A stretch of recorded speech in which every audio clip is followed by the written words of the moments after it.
Mummy, ma'am ने बोला हम लोगों को ना परसों स्कूल पिकनिक पर लेकर जा रहे हैं। फिर कुछ नहीं, मैंने मना कर दिया। 500 रुपए मांग रहे थे। अरे पैसे क्या पेड़ पे लटकते हैं जो पिकनिक के लिए 500 रुपए खर्च कर दूं? यार मम्मी, आप ना मुझे 20 रुपए दे देना। क्यों?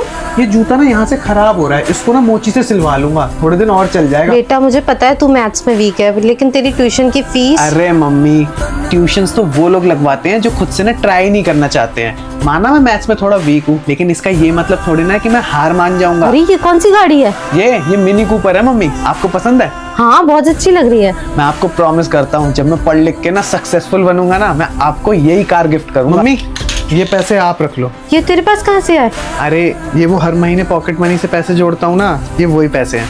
अरे नहीं बेटा, ये तेरे पैसे ही, मैं नहीं ले सकती हूँ। अरे मम्मी, मैं भी तो इस घर का हिस्सा हूँ ना, अगर घर में कोई प्रॉब्लम आएगी तो मेरी भी रिस्पॉन्सिबिलिटी बनती है ना। मम्मी, मैं ना आपको प्रॉमिस करता हूँ, एक दिन ना मैं आपको अपना खुद का घर ला के दूंगा।